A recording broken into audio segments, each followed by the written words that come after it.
আল্লাহ রাব্বুল আলামিন বুঝান, মুসলমান মুমিন, কোরবানির পশু তোমাদেরকে জবে করার বিধান জারি করলাম এই জন্যই, এইটা বোঝানোর জন্য তোমার ভিতরের পশু প্রবৃত্তিটা তুমি জন্মের মতো আল্লাহ রাব্বুল আলামিনের সাথে কোরবানি দিয়ে দিবে। কোরবানির সাথে তোমার পশুবৃত্তিটাও। কিন্তু কোরবানির সাথে আমাদের ফ্রিজ ঢুকতেছে, বড় বড় ফ্রিজ, যাতে গরুরা বুড়াটায় রাখা যায়। আর গরু কুরবানি যেহেতু সময় এসে, সেই সময় ফ্রিজ আলাদাও ভালো মতো কোম্পানি ভালো মতো অফার দেয়, একটা নিলে 4টা ফ্রি। কি বলেন আপনি? হ্যাঁ, ডাল নিলে ভাজি ফ্রি, ভাজি নিলে ভর্তা ফ্রি, এরাও দেয় রীতিমতো। মানুষও কিনে এক সিটিয়া। বাবা এত গরু রাখবো কই, এত বড় গরু জবা করতেছি, মন খারাপ করতেছেন আপনারা? এত বড় গরু জবা করতেছি, যদি ফ্রিজ না রাখবো কোথায়? কিন্তু এত বড় গরু কুরবানি করতেছেন না, কথা বলে না কার জন্য? তাহলে সারা জীবন তো গোশত খাইলাম, এবার একটু বন্টন করে দেই না কেন? তাহলে তো ফ্রিজে আর জায়গা দরকার হয় না। কি কথা বোঝেন না? বুঝেন না? না, গোশত খাওয়াটা যায় যাচ্ছে। মাসলা তো একটা পাইছে আমাদের হুজুরের রায়দানি, পুরা গরু যদি 1 লাখ খাই নেয় তাও যায়। গরু একা খেয়ে নিল, চামড়াও মাদ্রাসায় চলে গেল, ফকির মিসকিন মাথায় হাত দিয়ে বসে থাকলো, গোস্তও নাই চামড়াও নেই। কথা বলেন না কেন? মন খারাপ করতেছেন আপনারা? হুজুরেরা চামড়া খাবে আর গরু আলাদা করছে, আপনি পুরা গোস্ত খাই ফেলবেন, কোনো সমস্যা নেই। তো মিসকিন গেল কোথায়? এই সমস্ত কথা বলার কারণ একটাই, আমাদের ভিতরে পশুবৃত্তি জুমেছে, ঠিক না? ঠিক। আসুন আমার পশুবৃত্তিটাকে কোরবানি করার জন্য প্রস্তুত। কথা বলেন না কেন? রাজি আছি তো ইনশাল্লাহ? পশুবৃত্তি, মহিলা হোক পুরুষ হোক, জিন হোক ইনসান হোক, যুবক হোক যুবতী হোক, বৃদ্ধ হোক বৃদ্ধা হোক, ছাত্র হোক ছাত্রী হোক, পুরুষ মানুষ মহিলা মানুষ, যে হোক, বিরোধী দল সরকারি দল, প্রশাসন সাধারণ মানুষ, যে কেউ হোক, পশু প্রবৃত্তিটা যদি আপনি কোরবানি করতে পারেন, ইনশাআল্লাহ আপনার দ্বারা দেশ ও জাতির কোনো ক্ষতি হবে না। দেশ জাতির কোনো ক্ষতি হবে না, এই হাত দিয়ে ক্ষতি হবে। আল্লাহর হাবিব বলেন, আল মুসলিমু মান সালিমাল মুসলিমু মিন লিসানিহি ওয়া ইয়াদিহি আও কামা ক্বালা রাসূলুল্লাহ সাল্লাল্লাহু আলাইহি ওয়াসাল্লাম। রাহ মুসলিম, ফাতুল মুনিহিম, মিশকাত, মিরকাত, আশাতুনুমাত। আল্লাহর হাবিবের এই হাদিস প্রায় 30টিরও বেশি হাদিসের কিতাবে আছে। সুবহানাল্লাহ বলেন।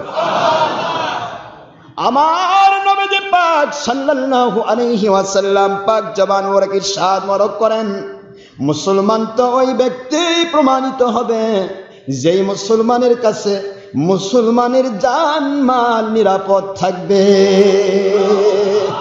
তাদের কথার দ্বারা মুসলমান, কথা অথবা কাজ দ্বারা, হাত অথবা জবান দ্বারা মুসলমান কখনো কি হবে না? আক্রান্ত হবে না, নিরাপদ থাকবে। কি থাকবে? নবীজির কথাটা কত সুন্দর না?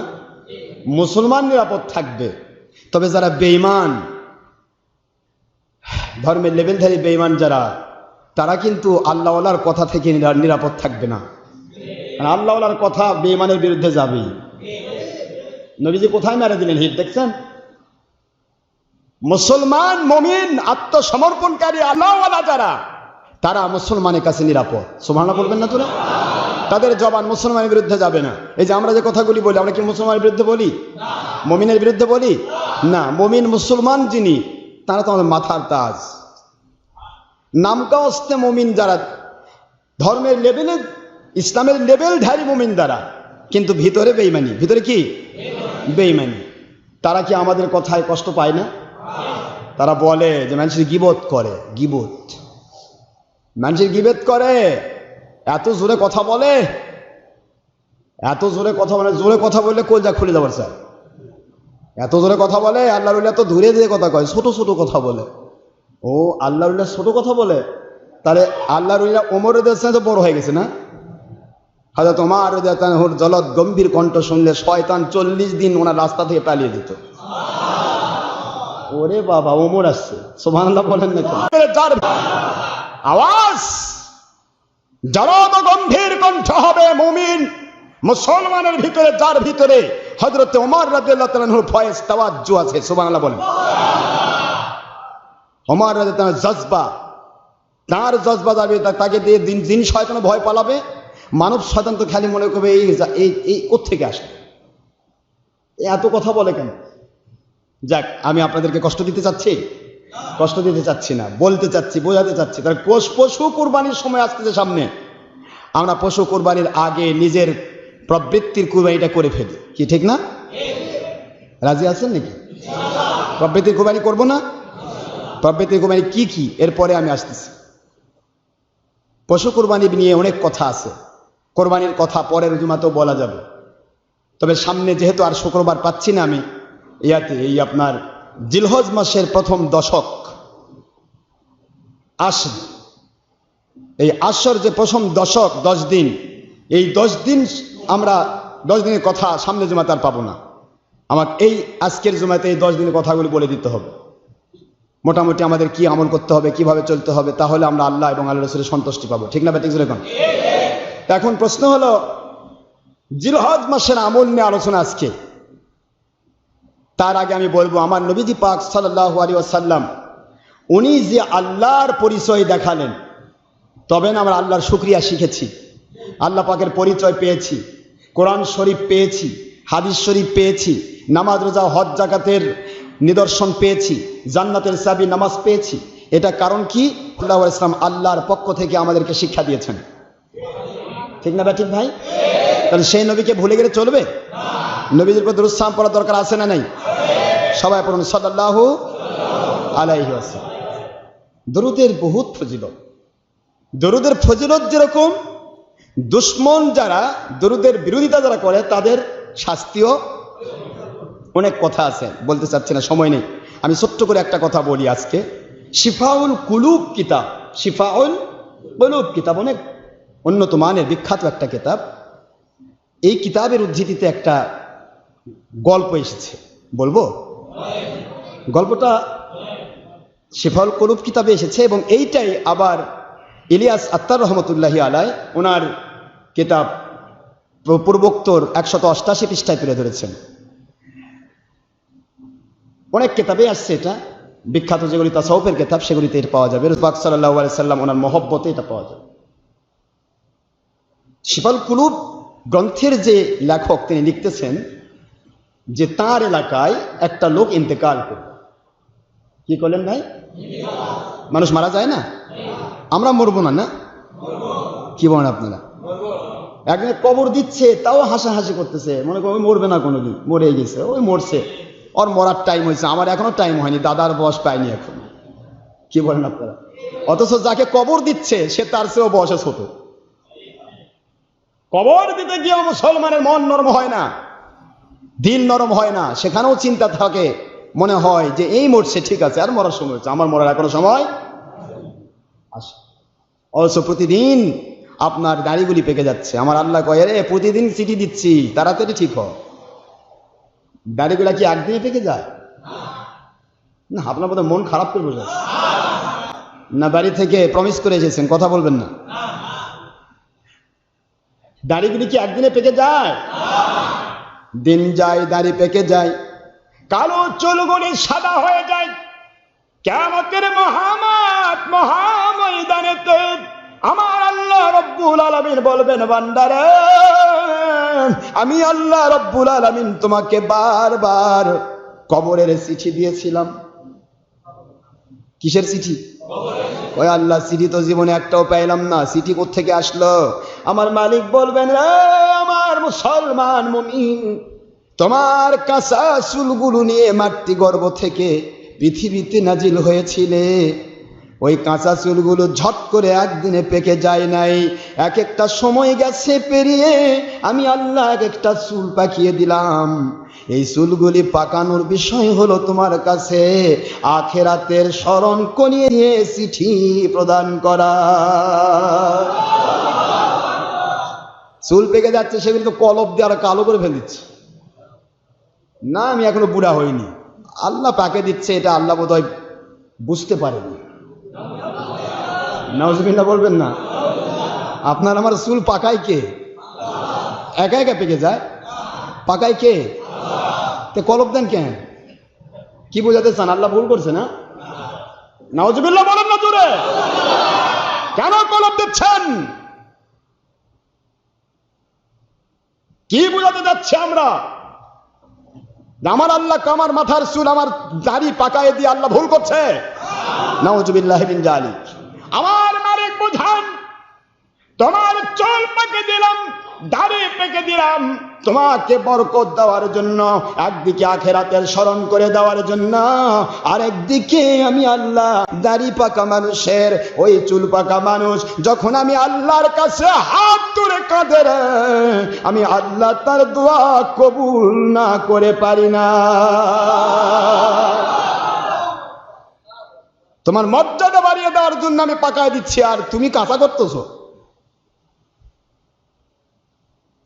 কতদিন পৃথিবীতে থাকবো আমরা? কিয়ামত পর্যন্ত থাকবো? মরতেই তো হবে, টুডে অর টুমরো মরতে হবে। মরার চিন্তাটা আগে নিতে হবে ভাইজান। মারা গেছে রক্ত, কষ্ট পাচ্ছেন? আমরা মরব, কাফা বিল মাউতি ওয়াইদা। আমার নবীজি পাক সাল্লাল্লাহু আলাইহি ওয়াসাল্লাম বুঝান, একটা মানুষের জিন্দেগির জন্য সবচাইতে বড় ওয়াজ সেটা হলো, সেই ওয়াজটা হচ্ছে মৃত্যুর ওয়াজ করা। কারণ পৃথিবীতে কোনো কেউই দুনিয়াতে ভালো মানুষও থাকতে পারবে না, মন্দ মানুষও থাকতে পারবে না। একটা আইসক্রিম হাতের মধ্যে রাখলে ওটা নির্দিষ্ট টাইম পরে গলে যায়, শেষ হয়ে যায়, আবার খাইলে পেটের ভিতরে যায়।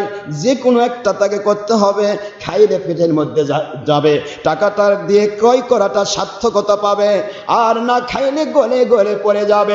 আমার মালিক বুঝান, আল্লাযী খালাকাল মাউতা ওয়াল হায়াতা লিয়াবলুয়াকুম আইয়ুকুম আহসানু আমালা।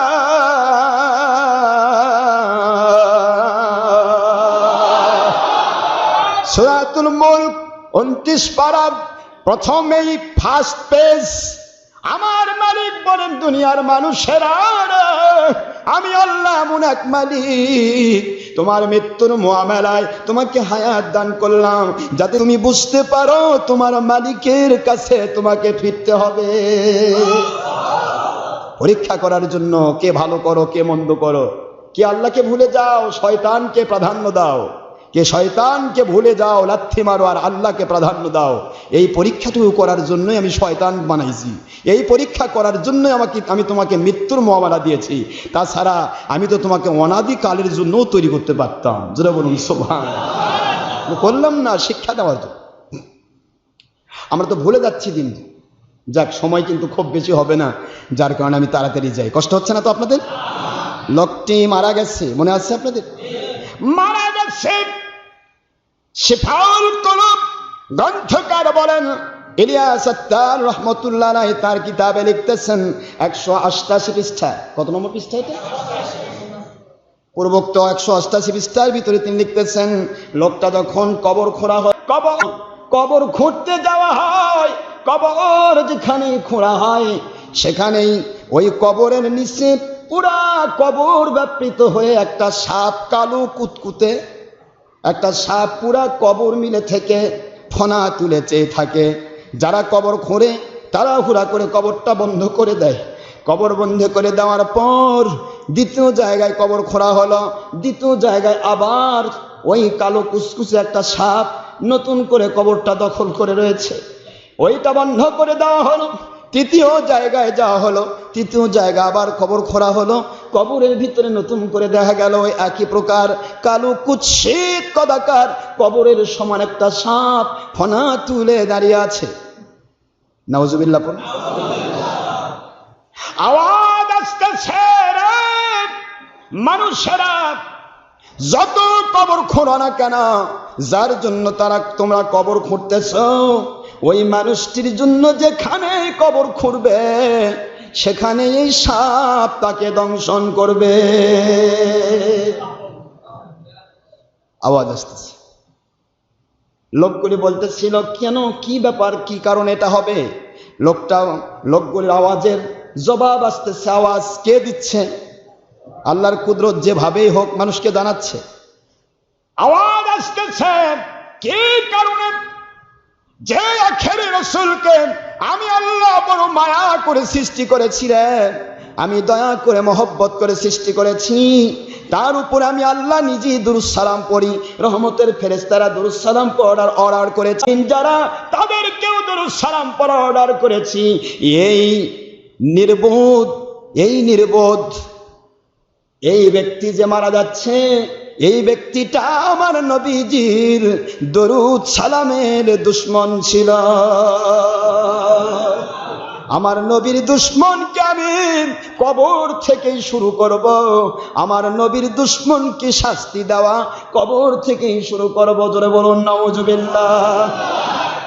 নবীর দরুদের বিরুদ্ধাচরণ যারা করে আজকাল মুনশিরা, খালি আমার নবীর দোয়া যদি না থাকতো, আল্লাহুম্মা মাগফির লিকওমি ফাইন্নাহুম লা ইয়ালামুন, আমার মালিক, আমার এই জাতি বোঝে না, এরা বোঝে না, আল্লাহ এরা না বুঝে আপনার নবীর দুশমনি করে, আল্লাহ এদেরকে আপনি মাফ করে দেন। এই দোয়াটুকু যদি আমার নবীজি পাক সাল্লাল্লাহু আলাইহি ওয়াসাল্লাম না থাকতো, আজকের নবীর দুশমনরা যারা মরতো, এরা মরে যেতেই কবরে সাপ এসে বসে থাকতো। কিন্তু আমার নবীর দোয়া এই জন্য এখন দেখানো যাচ্ছে না। সুপ্রিম কোর্টের আইনজীবী পরিষদ এসেছেন, আমাদের কি প্রক্টর সাহেব আসছেন না? আসসালামু আলাইকুম।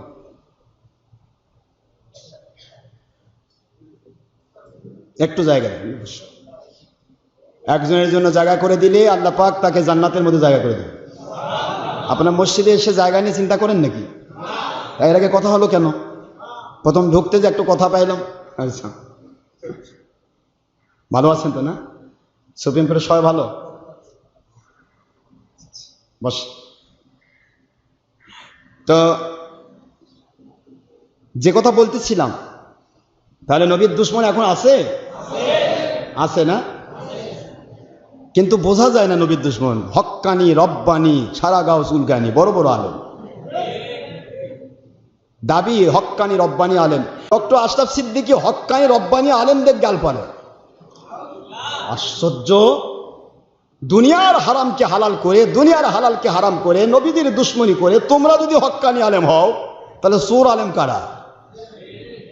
হ্যাঁ, আশ্চর্য কথা। নবীর দুশমন বেঈমান, আল্লাহর কোরআন বলতেছে, আর তোমরা বলছো আমরা হক্কানি রব্বানি আলেম। হক্কানি রব্বানি আলেম নয়, তারা তো মাথার তাজ আমার। সাধারণ মুসলমান, সাধারণ মানুষ, একটা ভিক্ষুক হোক আর বাদশা হোক, জেনারেল মানুষ হোক, যে আমার নবীর প্রেমিক, যে আল্লাহ এবং রাসূলের ব্যাপারে সঠিক আকীদা পোষণ করে, ওদের সাথে আমার কোনো দুশমনি তো নেই, বরং তারা আমার আত্মার ভাই, তারা আমার মাথার তাজ। আমি কেন দুশমনি করবো কারো? আল হুব্বু ফিল্লাহ ওয়াল বুগদু ফিল্লাহ, বুখারীর হাদিস। ভালোবাসতেও হবে আল্লাহর জন্য, আবার মন খারাপ করতে হবে আল্লাহর জন্য। আল্লাহ যার প্রতি মন খারাপ করতে বলেছেন, তার সাথে আমি ভালোবাসার সম্পর্ক করি, তাহলে আল্লাহ নারাজ হবে। তাহলে আল্লাহকেই নারাজ করব আর তাকে খুশি করব? এ তো হয় না। ভাই জানলে আমার দরুদ শরীফের দুশমনের কাহিনী বলে আমি শেষ করতে পারবো না। এ ব্যাপারে অনেক কথা আসছে, সময় মাফিক বলা হবে। তবে আর একটি কাহিনী, আমার নবীজি পাক সাল্লাল্লাহু আলাইহি ওয়াসাল্লামের প্রেমে যারা দরুদ পড়ে, আল্লাহর সন্তুষ্টির জন্য যারা দরুদ শরীফ পেশ করে নবীর শানে, তাদের মর্যাদা কতটুকু ওই একই কিতাবে আসছে। পূর্বোক্ত আল্লামা ইসমাইল আত্তার রহমতুল্লাহ আলাইহি তিনি লিখতেছেন, তার কিতাব 191 পৃষ্ঠা। বুঝতেছেন আপনারা? সাহাল বিন সাহাল তাস্তারি রহমতুল্লাহ আলাইহি একজন বিখ্যাত আল্লাহর ওলি ছিলেন। এনার জিন্দেগির আমল ছিল প্রতিদিন তিনি হাজার হাজার বার আমার নবীর উপর দরুদ পড়তে। দরুদ শরীফই তার জিন্দেগির সবচেয়ে বড় একটা আমল। অন্যান্য ফরজ ওয়াজিব সুন্নাত মুস্তাহাব আমল করতেন, পাশাপাশি দরুদ শরীফের আমল তার থাকতো। ইন্তেকাল করলেন পুরা এলাকার ভিতরে, কুফা বস্তা এরিয়ার ভিতরে, বিশাল বড় এরিয়ার মধ্যে ওই ব্যক্তির ওই পুরা এরিয়ার মধ্যে এত মানুষের সমাগম হলো, তার জানাজার ভিতরে এত মানুষের সমাগম হলো, যেই সমাগমে ওখানকার একটা ইহুদি ছিল 70 বৎসর আপ বয়স, 70 আপ, তার বয়সটা 70 বৎসর আপ। ইহুদি তাওরাত কিতাবের একজন পাদ্রী ছিলেন, তার ভিতরে একটা দিব্য শক্তি ছিল। কেমন? আসমান থেকে রহমতের ফেরেশতারা তারা কাতারে কাতার নেমে এসে জয়েন করতেছে, এইটা উনি নিজের চোখে দেখতে পাচ্ছেন। আমার মালিক বলে, রে যাকে আমি হেদায়েত দান করব, যে কোনো একটা বিষয়কে সামনে নিয়ে আমি আল্লাহ তাদের হেদায়েতের রাস্তা খুলে দেব। ওয়াল্লাযীনা জাহাদু ফীনা লানাহদিয়ান্নাহুম সুবুলানা ওয়া ইন্নাল্লাহা লামাআল মুহসিনিন।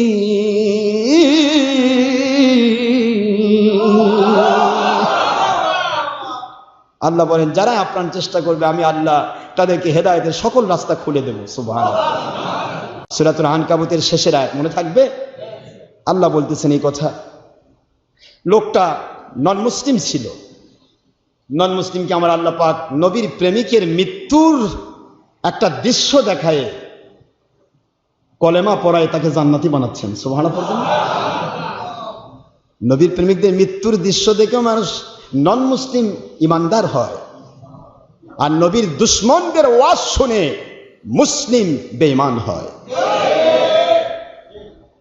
একটু চিন্তা ভাবনা করবেন কি ও মুসলমান, আজকে ওর মাইন্ড अक्लमंद और समझदार के लिए इशारा काफी है, জ্ঞানীদের জন্য ইশারাই যথেষ্ট। আমরা কোথায় দৌড়াচ্ছি, কোন দিকে দৌড়াচ্ছি? আপনার ভিতরে এখনো কেন সত্যের আয়না ঢুকতেছে না? সত্যের আয়না যার সামনে ঢুকেছে সে বুঝতে পারবে আমি কোন দিকে যাচ্ছি। কথা ঠিক না? সত্যের আয়না নিতে হবে, আর সত্যের আয়না, সত্যের এই মিরর, সত্যের এই মিরিয়া, এটা যখন আপনার সামনে এসে যাবে তখন আপনি আল্লাহওয়ালা কে আর আল্লাহওয়ালা নামে ধোঁকাবাজকে আপনার চোখের মধ্যে ধরা পড়ে যাবে। আর এই ধরা পড়ার আয়না পেতে হলে হক্কানি আল্লাহ এবং নবী প্রেমিক একজন আল্লাহর ওলির সোহবত নিতে হবে, তাছাড়া সম্ভব নয়, তাছাড়া সম্ভব নয়। মন খারাপ করতেছেন? রহমতের ফেরেশতারা নেমে আসতেছে, দেখতে পাচ্ছেন নন মুসলিম। সুবহানাল্লাহ পড়বেন না তো? ইহুদি চিৎকার দিয়ে বলতেছে, এ মুসলমানেরা, আমি নন মুসলিম, আমি যা দেখতেছি তোমরাও কি তা দেখতে পাচ্ছ? আমি তো দেখতে পাচ্ছি রে, আকাশ থেকে রহমতের ফেরেশতা কাতার বাই কাতার নেমে আসতেছে, লক্ষ লক্ষ মানুষের ঢল নেমে গেল। যেই মানুষের জানা যায় রহমতের ফেরেশতা আল্লাহর দয়া দিয়ে জমিনে অবতরণ করে, ওই মানুষটা যে ধর্মের রে জীবনের সব ছেড়ে দিলাম, ইহুদি বাদে দিলাম, তাওরাত কিতাব ছেড়ে দিলাম, আমি ওই মানুষটির এই পবিত্র রহমতের ফেরেশতা নাজিল হওয়াকে কেন্দ্র করে আমার আল্লাহর কাছে কলেমা পড়ে মুহাম্মদুর রাসূলুল্লাহ সাল্লাল্লাহু আলাইহি ওয়াসাল্লাম ওনার উম্মত হয়ে গেলাম। লা ইলাহা ইল্লাল্লাহু মুহাম্মাদুর রাসূলুল্লাহ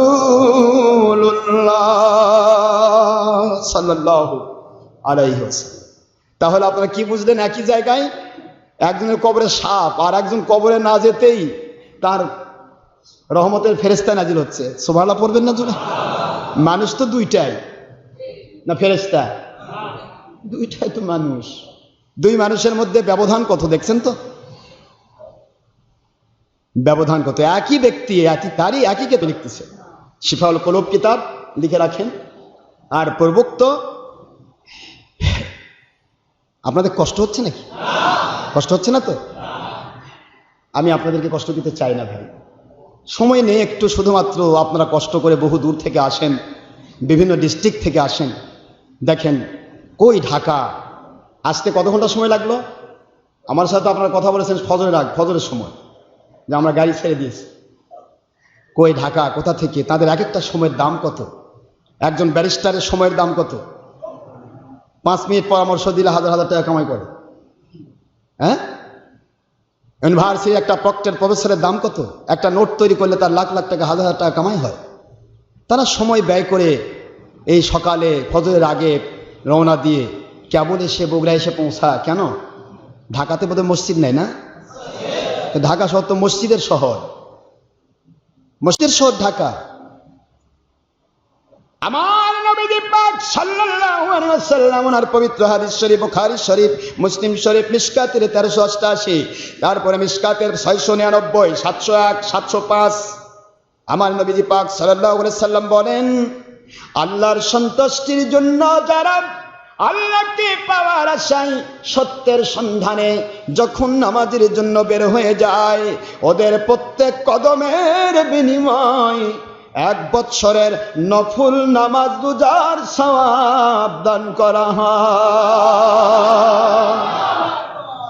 যখন জুমার নামাজের জন্য ঘর থেকে বের হলো মালিকের উদ্দেশ্যে, আমার নবীজি পাক সাল্লাল্লাহু আলাইহি সাল্লাম বুঝান, ওরা জুমা পড়তে যাচ্ছে না রে, ওরা মানুষ দেখানোর জন্য নিয়ত করে নেই, দলের স্বার্থে যাচ্ছে না, দুনিয়ার স্বার্থে যাচ্ছে না, অর্থ ব্যয় করে, সময় ব্যয় করে, বিভিন্ন স্যাক্রিফাইস করে তারা পাগলের মতো যখন ছুটে যায়, জুমার নিয়তে যখন ঘর থেকে বের হয়ে যায়, নবীজি পাক সাল্লাল্লাহু আলাইহি ওয়াসাল্লাম বুঝান, ও যেন ইহরাম বেঁধে হজের জন্য রওনা দিল।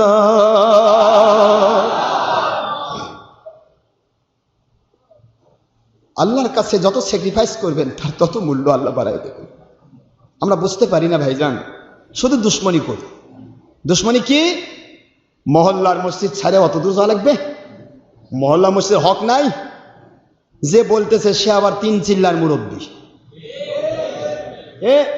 তা আপনি যখন 3 চিল্লা মারবার যান, মহল্লার মসজিদ পকেটে করে নিয়ে যান, কি মুশকিল খবর। যে বলতেছে সে এক মসজিদের ইমাম অথবা মুয়াজ্জিন। আরে আপনার বাড়ি চিটাগাং থেকে এখানে আসে ইমামতি করে খাচ্ছেন, আপনার চিটাগাংয়ের মসজিদ গেল কই? এখানে নিয়ে আসছেন নাকি পকেট করে? হ্যাঁ, ও সব জায়গা থেকে সব জায়গায় যাওয়া যাবে, শুধু ডক্টর আশরাফ সিদ্দিকীর মসজিদে কুফায় যাওয়া যাবে না, তখন মহল্লার হক বাদ ছেড়ে যাবে। হিংসা বন্ধ করুন, অহংকার বন্ধ করুন, মিথ্যা ফতোয়া বন্ধ করুন। মুসলমান ভাইরা, কষ্ট দিচ্ছে আপনাদের? বলতেছিলাম পবিত্র জিলহজ মাস সামনে, জিলকদ মাসের আজকের শেষ জুমা, 25শে জিলকদ শরীফ, মনে থাকবে? জিলকদের শেষ জুমাতে আমরা এসেছি। জিলহজ আর জিলকদ আর নেই, সামনে জুমাতে আসবে জিলহজ। তো জিলহজ মাসে আমাদের সবচেয়ে বড় করণীয় কি? এতদিন তো সব হাদিস আপনাদের মুখস্থ বললাম, এখন একটু দেখে দেখে কি কন। আমার হুজুরেরা কয় যে ডক্টর আশরাফ সিদ্দিকী তো বুখারী মুসলিম এগুলো পড়ায় পারে না, তো পড়ায় পারে না, আপনারা একটু পড়া শুনে যাবেন আমার কাছ থেকে।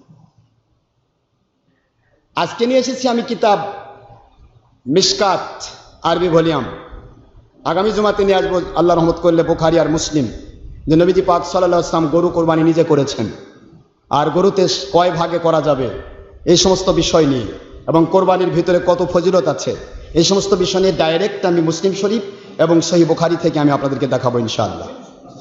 আজকে আমি দেখাচ্ছি যে জিলহজ মাসের প্রথম যে 10 দিন, এই 10 দিনের কথা তিরমিজিতে এসেছে, ইবনে মাজাতে এসেছে, মুসলিমে মিশকাতে এসেছে, তোহফাতুল আহওয়াজি, তারপরে আপনার মিরকাত, আশাতুল উমাত, সুনাদ দারমি, দারিকুতনি, কিতাব আল আসার, বাইহাকি, ইসফাহানি, লাওয়াকিহুল আনওয়ার, অসংখ্য প্রায় 30 থেকে 35টি হাদিসের কিতাবে আসছে, যে হাদিসগুলি আমি আজকে মিশকাত থেকে আপনাকে দেখাচ্ছি। মিশকাত আরবি ভলিউম, মিশকাত শরীফ আরবি ভলিউম কষ্ট হচ্ছে আপনাদের? খুব বোঝার চেষ্টা করুন। আমি কিন্তু মূল কেতাব থেকে বলতেছি, পরে গিয়ে বলবেন যে ডক্টর আশরাফ সিদ্দিকী দলিল দেয়নি, ভুয়া কথা বলছে। ভুয়া কথা বলার কোনো কথাই আমরা শিখিনি, যা বলি দলিল দিয়ে। যদি দলিলারা ভুল করে সেটা তার ভুল, আমার ভুল নয়। মনে থাকবে তো? এতক্ষণ যে কথা বললাম সেটা কেতাবের উদ্ধৃতি দিয়েছি তো নাকি? যদি ভুল করে তিনি করেছেন, তাক যা ধরেন। এখন আমি আপনাদেরকে বলতেছি রাসূল পাক সাল্লাল্লাহু আলাইহি ওয়াসাল্লাম ওনার কোরবানির বিষয়টা নিয়ে আমি বলতেছি, খুব গুরুত্ব সহকারে শোনার চেষ্টা করব।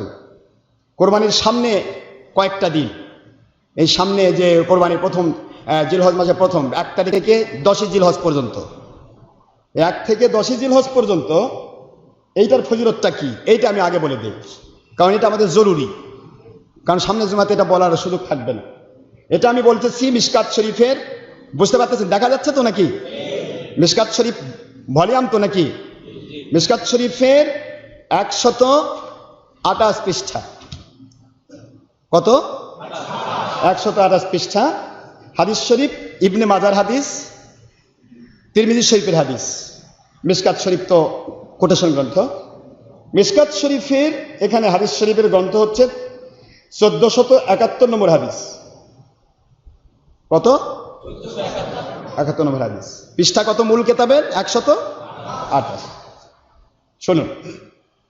وعن أبي هريرة رضي الله تعالى عنه قال قال رسول الله صلى الله عليه وسلم ما من أيام أحب إلى الله أن يتعبد له فيها من عشر ذي الحجة يعدل صيام كل يوم منها بصيام السنة وقيام كل ليلة منها بقيام ليلة القدر سبحان الله বলবেন না? রাহু তিরমিজি ইবনে মাজাহ। তিরমিজি এবং ইবনে মাজাহ থেকে তুহফাতুল আওয়াজি বিভিন্ন হাদিস শরীফে কোট করেছেন। মিশকাতুল মাসাবির ভিতরে উনি লিখতেছেন আন আবি হুরায়রা রাদিয়াল্লাহু আনহু, আবু হুরায়রা রাদিয়াল্লাহু আনহু বর্ণনা করেছেন, কয়লা তিনি বলেন, কয়লা রাসূলুল্লাহ সাল্লাল্লাহু আলাইহি সাল্লাম মা মিন আইয়ামিন আহাব্বু ইলাল্লাহি সুবহানাহু ওয়া তাআলা, সমস্ত দিনগুলি যেটা আইয়াতা আবুদা লাহু ফিহা মিন আশরি দিল হিজ্জা, জিলহজের প্রথম 10 দিনের মধ্যে মহান আল্লাহর কাছে সবচাইতে বেশি প্রিয় আমল সমূহের মধ্য থেকে এমন আমল কি? সবচাইতে প্রিয় আমল যেটা, এর চেয়ে প্রিয় আমল আর কিছুই নাই, সেটা হলো জিলহিজ্জা ইয়াদিলু সিয়ামু কুল্লু ইয়াউমিন মিনহা বিসিয়ামি সানা। সিয়ামু মানে রোজা, সিয়াম মানে কি? রোজা। ইয়াউমিন মিনহা এই কয়েকটা দিন, পহেলা জিলহজ থেকে 9ম জিলহজ পর্যন্ত প্রত্যেকটা দিন দিনের ইবাদত রোজা কিরকম? সিয়াম, এখানে সিয়ামু কুল্লু ইয়াউমিন প্রত্যেক দিনের রোজা, মিনহা বিসিয়ামি সানা 1 বৎসরের রোজার সমান। কয় বছর রোজার সমান? 1 বৎসর কবুল একাধারে রোজা রাখলে যে সওয়াব হয়, প্রত্যেকটা দিন রোজা রাখলে সেই সওয়াব দেবেন আল্লাহ। সহিহ ইবনে মাজাহ, সুনান তিরমিজি এবং মিশকাত। বুঝতে কি অসুবিধা হচ্ছে আপনাদের? এবার আল্লাহর হাবিব বলতেছেন, হুজুর বলতেছেন, হুজুর পাক সাল্লাল্লাহু আলাইহি ওয়াসাল্লাম তিনি ইরশাদ মোবারক করতেছেন, ওয়া কিয়ামু কুল্লু লাইলাতিন, ওয়া কিয়ামু, কিয়াম মানে রাত্রি জাগরণ, রাতে ইবাদত করা। কি করা? জোরে বলুন।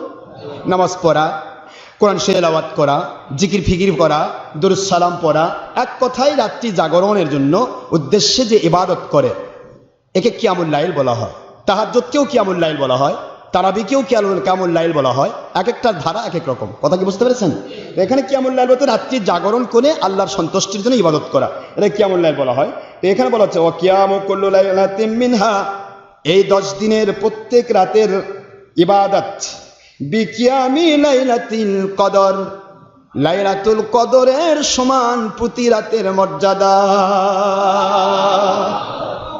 আর লাইলাতুল কদর ইন্না আনজালনাহু ফি লাইলাতিল কদর ওয়া মা আদরাকা মা লাইলাতুল কদর লাইলাতুল কদরি খায়রুম মিন আলফি শাহর। সুবহানাল্লাহ বলেন। আল্লাহ বলেন লাইলাতুল কদরের মর্যাদা কি? হাজার হাজার মাসের চাইতে উত্তম বদলা যে রাতে আমার আল্লাহ দান করেন, ওই রাতটাকে বলা হয় লাইলাতুল কদর। যদি 1000 মাসও ধরেন, 83 বছর 4 মাস, কয় বছর? এক রাতে কয় বছর? এখানে তো খয়রুম মিন আলফি শাহর বলা হয়েছে, সুপারলেটিভ ডিগ্রি, কত হাজার আল্লাহ ভালো জানে। তো সেই লাইলাতুল কদরের সমান জিলহজ মাসের 1 তারিখ থেকে ঈদের রাত্রি পর্যন্ত প্রত্যেক রাতের মর্যাদা। সহি হাদিসে আছে তো না? হ্যাঁ, ওয়াহাবি মুন্সিরা তো বলবে যে শুনুন মুন্সি, এরা বলবে এই হাদিসে পাওয়া যায় না। ওই জালেরও তো দলিল থাকে, এ জালেরও দলিল নাই। ওই জালের বলে দলিল থাকে, ওই জালের দলিল। আরে তোদের যে তোরা যে জাল, তো জাল দলেরই তো দলিল নাই, তোদেরই তো সনদ নাই। সনদ ছাড়া দল জাগলাস, তারাই তো হাদিসের সনদ খুঁজে পায় না। আমরা সনদ সহ দল তো, সাহাবায়ে কেরাম থেকে আমার আল্লাহ দয়া করে ওলিয়া উলিয়াকে সেটিং করেছেন, সুতরাং আমাদের প্রত্যেক হাদিসেরই সনদ আমরা পাই। যে কথা বলেন না কেন ভাই? কিন্তু এরা সনদ পায় না, বলবো ইনশাল্লাহ আসতেছে। পরিষ্কার সই হাদিসকে অস্বীকার করা ঈমান থাকবে তো ভাই? থাকবে। তাহলে এই হাদিস শরীফ আমি দেখালাম আপনাদেরকে। মিশকাত শরীফে কত নম্বর হাদিস মনে নেন? 1471 নম্বর হাদিস মনে থাকবে? আচ্ছা, তাহলে আমরা কি বুঝলাম? সামনের 1 মাসে, এক সপ্তাহের, এরই আবার উদ্দেশ্য দিয়ে ইসবাহানি তিনি আবার লিখেছেন, ইমাম বাইহাকি রহমতুল্লাহ আলাইহ, তিনি আবার আরেকটা হাদিস বর্ণনা করেছেন, সেটা একটু বলে দিলে আর বেশি সহজ হবে আপনাদের জন্য। এটা তো হাদিস তো মিশকাত থেকে বললাম। এখন ইসবাহানি লিখতেছেন ওয়াফি রিওয়ায়াতিল লিল ইসবাহানি, দেখেন ওয়াফি রিওয়ায়াতিল বাইহাকি আন্নাল আমালা ফিহিন্না ইয়ানি ফিল লায়ালি আশরি জিল হজ্জাতি ইউদআফু বি700 দিফিন। ইমাম বাইহাকি রহমতুল্লাহ আলাইহ তিনি সবরিমানি লিখতেছেন যে জিলহজ মাসের প্রথম 10 দিনের মর্যাদাটা কিরকম, এটা তো রাতের মর্যাদা গেল, দিনের মর্যাদা গেল, এবং প্রত্যেকটা মর্যাদা যে আল্লাহ দিবে সেটা বি700 দিফিন, 700 গুণ। কয়শো গুণ ভাইজা? সাবি মানে 700, 7, আর মিয়াত মানে 100, 7 আর 100 কত হয় ভাই? 700 গুণ। দিফিন 700 গুণ। রওয়াল বাইহাকিল ইসবাহানি বিইসনাদি লা বাসা বিহি, সহি সনদে ইমাম বাইহাকি রাহমাতুল্লাহ আলাইহি ইসবাহানি ওনারা লিখতেছেন আন আনাস ইবনে মালিক রাদিয়াল্লাহু তাআলা আনহু ক্বালা কানা ইউকালু ফি আইয়ামি আশরি দিল হজ্জাতি কুল্লু ইয়াউমি আলফুন ওয়া ইয়াউমু আরাফাতা আশারাতু আলাফি ইয়াউমি ইয়ানি ফিল ফাজল। সুবহানাল্লাহ বলেন। লাওয়াকিহুল আনওয়ারের 92 পৃষ্ঠায় একথা ইসবাহানির সূত্রে এবং বাইহাকি রহমতুল্লাহের সূত্রে এই হাদিস বর্ণনা করা হয়েছে সহি সনদে। বলা হচ্ছে সহি সনদে লা বাসা বিহি, এর ভিতরে কোনো সনদের দুর্বলতা নেই।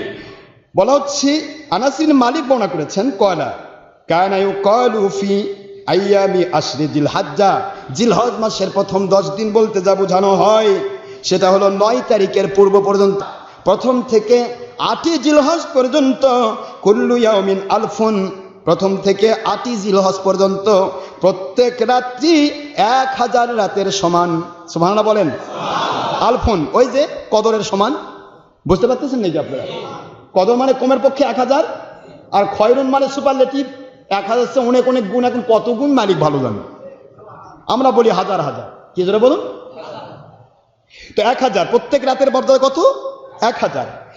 বাইহাকি রহমতুল্লাহ ইসবাহানি সূত্রে লাওয়াকিহুল আনওয়ার গ্রন্থকার তিনি লিখতেছেন 92 পৃষ্ঠায় তুলে ধরেছেন যে ওয়া ইয়াউমু আরাফাতা, তবে আরাফার দিনটার ব্যাপারে মর্যাদা আলাদা এসেছে। ওয়া ইয়াউমু আরাফাতা আশারাতু আলাফি, আশারাতু মানে 10, আলাফি মানে 1000, 10,000 রাতের সমান। একটু জোরে বলেন না ভাই, আল্লাহু আকবার। আশারাত মানে 10, আলাফি মানে 1000, 10,000-এর সমান। বিয়াউমি ইয়ানি ফিল ফাজল, ফাজিলাতের দিক থেকে ইয়াউমে আরাফার রাত্রি এবং দিন, অর্থাৎ 9 জিলহজ মনে থাকবে তো? 8 জিলহজ দিনগত রাত্রিটা, 9 জিলহজের রাত, আর 9 জিলহজ দিন অর্থাৎ কুরবানির আগের দিন। এই দিনটা এবং এই রাতটা 10,000 দিন রাতের চাইতে উত্তম। আমি কিন্তু আপনাদের ফজিলত শোনাচ্ছি, পারলে আমল করবেন, কারণ নফল ইবাদত দিয়ে আল্লাহর ওলি হওয়া যায়। কি হওয়া যায় যেটা বলেন? আমি গত জুমাতে বুখারী হাদিস খুলে শোনাইনি আপনাদেরকে? গত জুমার আগে জুমাতে বুখারী হাদিস খুলে শোনাই নাই? বুখারী শরীফের 963 পৃষ্ঠা খুলে দেখাইছিলাম না? আমি মিশকাত শরীফের 197 পৃষ্ঠা আরবি ভলিউম দেখাইছিলাম না? আমার আল্লাহ বলতেছেন যে ইয়াতাকাররাবু ইলাইয়া বিন নওয়াফিল, আমার বান্দা বান্দি ফরজ ওয়াজিব সুন্নত পালনের পাশাপাশি যখন নফল ইবাদতে ব্রত হয়, নফল ইবাদত দিয়ে আমি আল্লাহর নিকটতম ওলি বান্দা হয়ে যায়। নফল ইবাদত আপনাকে আমি করা দরকার আছে, কারণ আমরা ওলি হতে চাই। আর যারা ওলি হতে চায় না, নকল করে পাস করতে চায়, ওরা লাগবে না, ওদের নফলও লাগবে না, সুন্নতও লাগবে না, কোনো মতে ফরজ পরে সালাম দিয়ে দে দৌড়। কি করেন আপনারা? এরকম মুসল্লি আছে তো বাংলাদেশে? খুব আছে, খুব আছে। আমাদের এখানে তো আমরা বারবার বলি, তারপরেও কিছু বেলজ্জা আছে। ওই লাস্টে আসবে নামাজে, ফার্স্টে যাবে, পারলে জুতা নিয়ে যাবে। কি কথা বলেন নাকি? এ যারা লাস্টে আসে ফার্স্টে যায়, এদের ভিতরে জুতা চুরির প্রবণতা বেশি। সালাম দিয়ে দে দৌড়, নামাজের অংশ, দোয়া নামাজের অংশ নয়। আসলে জুতা চোর আলাদা টিম। আমি এটা বলছি যে ভালো মানুষকে তো চোর বলা যাবে না, কিন্তু আপনি কেন লাস্টে আসতেছেন, ফার্স্টে যাচ্ছেন? কি বোঝাতে যাচ্ছেন? আপনি আল্লাহ খুব ভালোবাসেন? যে মানুষগুলি সকালে রওনা দিচ্ছে, এনারা বোধহয় ভালোবাসেন আল্লাহ না? আমরা লাস্টে এসে ফার্স্টে যাব, এসে কোনো মতে নামাজ ধরলাম, সালাম ফিরে দিয়ে দেব। জানা যাচ্ছে ডক্টর আশরাফ সিদ্দিক ওখানে গেলে দেরিতে নামাজ হয়, এদিকে কামকাজ করে কমপ্লিট করে যখন ওখানে নামাজে দাঁড়িয়ে গিয়ে খালি সালাম ফিরে দিব দৌড়, বাড়িতে এসে টিভির পর্দায় বসে যাব। ওই রকম নামাজি মসজিদে কুবার নামাজি নয়। এটা ওহাবি খারেজি বাতিল ফেরকার নামাজি। তারা তাদের দোয়াও লাগে না, মুনাজাতও লাগে না, ওই আপনার কিছুক্ষণের মধ্যে লাভ দিয়ে উঠবে, সালাম ফিরে আসসালামু আলাইকুম ভাই, এই ভাই ফায়দা হবে, ভাই ফায়দা হবে ভয়ে লাভ দিয়ে উঠলো। যেখানে তবলিগ জামাতের ভিড়, সেখানে আপনি সুন্নত পড়ার সময় নাই। কি কথা বলেন না কেন? কি বলছেন? আমার নবীর সুন্নত ছাড়া ফরজ টিকবে না মুসলমান। ভালো করে মনে রাখবেন এগুলি। সুন্নত ছাড়া ফরজ টিকবে না, সুন্নতের মধ্য দিয়ে ফরজ আদায় করতে হবে। এটাই আমার আল্লাহর কথা। আমার নবী প্রেম ইমান, ইমান নাই তোমার ইবাদত নাই, ইমান আছে সকল ইবাদত 700 গুণ আমি আল্লাহ দেব। জোরে কোন সুবহানাল্লাহ, 10 থেকে 700 গুণ। সেই জন্য আমি বললাম আপনাদেরকে, আমি পরিষ্কার করে দিচ্ছি যাতে করে আপনাদের সন্দেহগুলো দূর হয়ে যায়। বর্তমানে সন্দেহ সৃষ্টি করার জন্য তো বহুত বাহিনী আছে, আপনারা বোধ পাননি না? এরকম বাহিনী আছে না নাই? যেটাই বলেন কই এটা জাল হাদিস, যেটাই বলেন খালি যদি ওর দলের বিপক্ষে যায়, তাহলে বলবে ভাই এই আয়াতটার ব্যাখ্যাটা অপব্যাখ্যা হয়ে গেছে, সঠিক ব্যাখ্যা হয়নি, তবে ব্যাখ্যাটা ওর দলের পক্ষে করা লাগবে। কথা বোঝেননি আপনারা না? আর 22 নম্বর দলের পক্ষে যদি ব্যাখ্যা দেন, তাহলে বলবে সঠিক ব্যাখ্যা। এমন আলেমই দরকার, হক্কানি রব্বানি আলেম। আর যদি তার ব্যাখ্যা তার দলের বাইরে চলে যায়, সঠিক কোরআন সুন্নাহর ব্যাখ্যা দিয়ে দেন, তাহলে বলবে এ তো ভণ্ড, আমাদের বিরুদ্ধে আমাদের ব্যবসা বন্ধ করতে চায়। নাউজুবিল্লাহ মিন যালিক। আসেন আমি আপনাদের খেদমত আরজ করতে চাই। হাদিসগুলো কষ্ট হচ্ছে আপনাদের শুনতে? হাদিস একটু আপনাদেরকে বলে দেয়। রাসূল পাক সাল্লাল্লাহু আলাইহি ওয়াসাল্লাম কোনো বছরই কুরবানি বাদ দেননি। আমরা কি ইচ্ছা করে কুরবানি বাদ দেব? জোরে বলুন। কুরবানি আমরা বাদ দিতে পারবো না, কুরবানি বাদ দেওয়া যাবে না। যার উপরে কুরবানি ওয়াজিব হয়েছে অবশ্যই তাকে কুরবানি দিতে হবে। হুজুর বলেছেন, হাদিস পরবর্তীতে আমি তিরমিজি আমি খুলে আপনাদের দেখাবো, কষ্ট হবে না তো আপনাদের? তিরমিজি ইবনে মাজাহ দুটোই আছে, তো আজকে আমি সময় নেই। তো এখানে আমি আপনাদেরকে যেটা বলছি,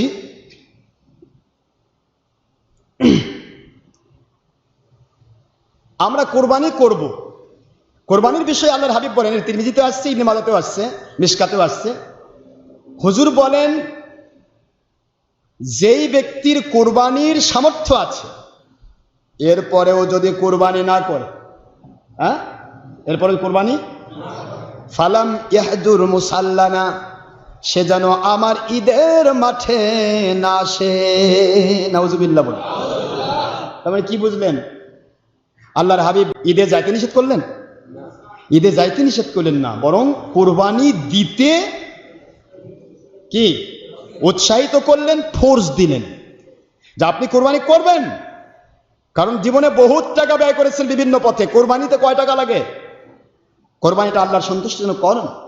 আল্লাহ পাক এইটাই বলতেছেন আল্লাহর হাবিবের মধ্য দিয়ে, যে হুজুর বললেন সেদিন আমার মুসাল্লায় আসে না আসে, আমার নামাজে না আসে, ঈদের নামাজে না আসে, সেটা নয়। উদ্দেশ্য হচ্ছে সে যেন কোরবানি না করে, সে যেন অন্য কিছুকে বেশি মূল্যায়ন না করে। কোরবানিটাই হচ্ছে এহরাকের দাম। অন্য হাদিসে আসছে যে এই দিন হচ্ছে কোরবানি করাটাই সবচেয়ে বেশি প্রিয় আল্লাহর কাছে। জোরে কোন সুবহানাল্লাহ। কোরবানির 3 দিন। কয়দিন কোরবানি? 3 দিন। আমি ধীর স্থির ভাবে আপনাদেরকে বোঝা দিতে চাই। কোরবানির দিন 3 দিন, জিলহজের 10, জিলহজের 11, জিলহজের 12। এই 3টা দিন হচ্ছে কোরবানির দিন। আপনি জিলহজের 10 তারিখে আমরা করি, 11 তারিখে নবীজি পাক সাল্লাল্লাহু আলাইহি ওয়াসাল্লাম ওনার পক্ষ থেকে করি। আলহামদুলিল্লাহ জোরে বলুন। নবীজি পাক সাল্লাল্লাহু আলাইহি ওয়াসাল্লাম ওনার পক্ষ থেকে কোরবানি করি।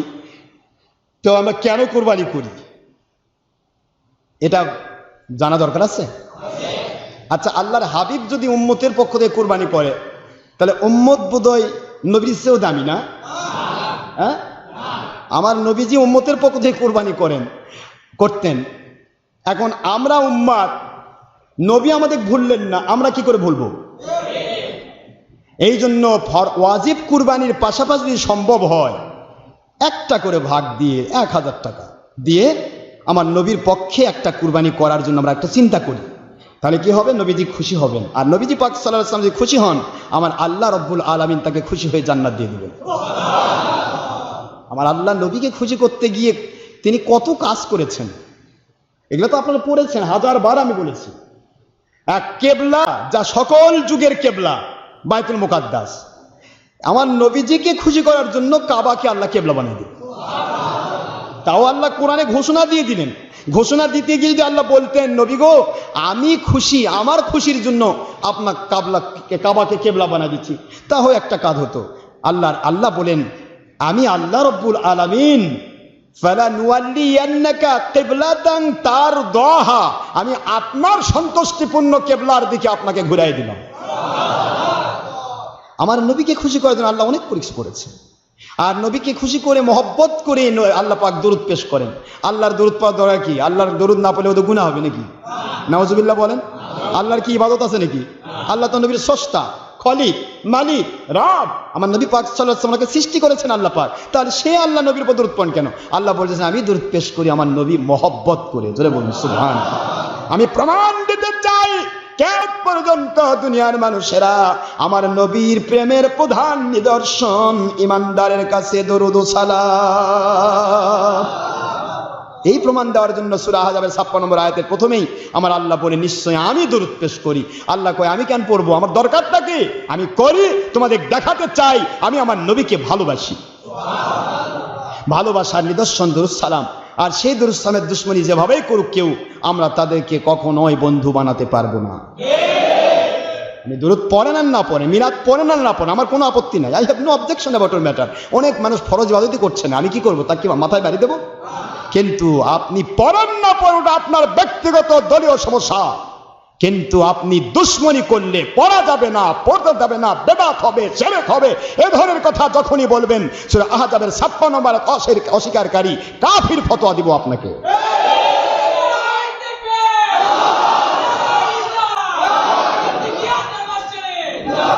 কে পড়ছেন না পড়ছেন, কি করছেন আমার জানার দরকার নেই।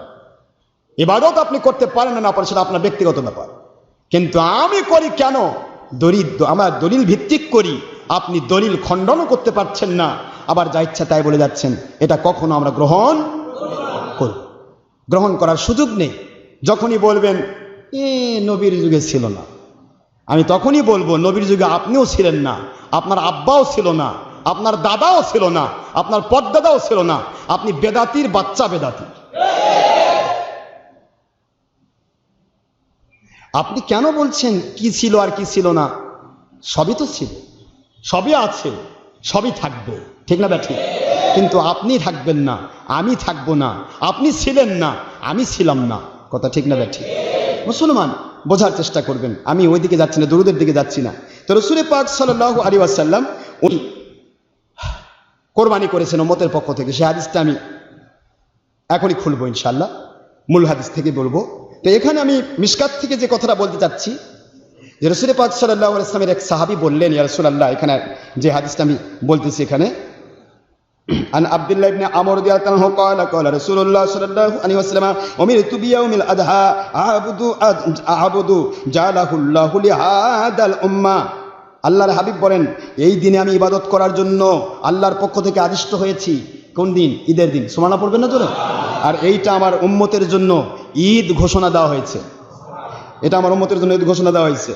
তখন ক্বালা লাহু রাজুলুন, রাসূল পাক সাল্লাল্লাহু আলাইহি ওয়াসাল্লামকে একজন ব্যক্তি বললেন, অর্থাৎ সাহাবী বললেন, ইয়া রাসূলুল্লাহ সাল্লাল্লাহু আলাইহি ওয়াসাল্লাম আর ওয়াইতা আল্লাম আজিদ ইল্লাম আজিদ, যদি ইল্লা মানিহা উনথা, আমার কাছে মাদি একটা বাচ্চা, দুগ্ধ দানকারী একটা উটনি, এই উটনি ছাড়া যদি আমার কাছে আর কোনো কিছু না থাকে সেইটাকে কি আমি কোরবানি করব? আল্লাহর হাবিব সুবহানাল্লাহ বলেন। ওই ব্যক্তির ওই দুধের ইয়াটা দিয়ে একজনকে দেওয়া ছিল, সেইটার থেকে সে জীবন চালাতো। কথা কি বুঝতে পেরেছেন? তো জীবন চালানোর ক্ষেত্রে যেই সম্পদ, এটার উপরে কোরবানিও আসে না, জাকাতও আসে না। তো হুজুরকে বলা হলো যে এটা কি আমি কোরবানি করব? তখন উনি বলতেছেন আফা উদাহি বিহা, আমি কি উহা দ্বারা কোরবানি করবো ইয়া রাসূলুল্লাহ? ক্বালা লা, হুজুর বলেন না, তোমার কোরবানির দরকার নেই। সুবহানাল্লাহ পড়বেন না জোরে? দেখেন গরিব মানুষের জন্য আল্লাহ কি করেছেন। আহা, আমার নবীজি পাক সাল্লাল্লাহু আলাইহি ওয়াসাল্লাম কি রহমাতুল্লিল আলামিন। আল্লাহর হাবিব বলেন ক্বালা লা, না, তোমার কোরবানির প্রয়োজন নেই, কোরবানি করো না। ওয়ালাকিন, তবে তোমাকে বলছি, খুদ মিন শারিকা, তোমার চুলগুলি কেটো না। বোঝার চেষ্টা করতেছেন? এটা যেহেতু জিলহজ মাসের প্রথম থেকেই, চাঁদ ওঠার আগে থেকে, তো এই জন্য এটা আমি আগে বলে দিচ্ছি, তারপরে দিকে যাচ্ছি। হুজুর বলেন খুদ মিন শারিকা ওয়া আযফারিকা ওয়া তাকুসু শাবিকা ওয়া তাহলিকু আনাতিকা ফাদালিকা তামামু উদহিয়াতিকা ইনদাল্লাহ।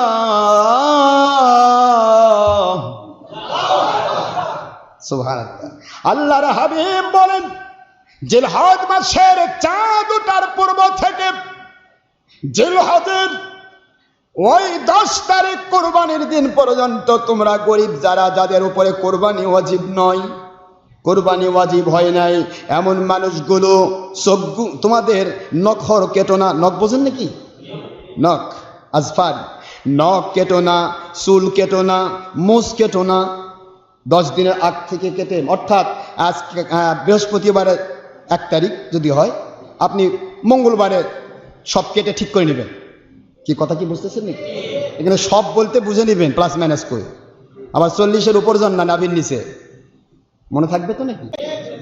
সব দিকে নেই, বগল, নাভি, নিচ যা আছে, আনাতিক শব্দ হুজুর ব্যবহার করেছেন।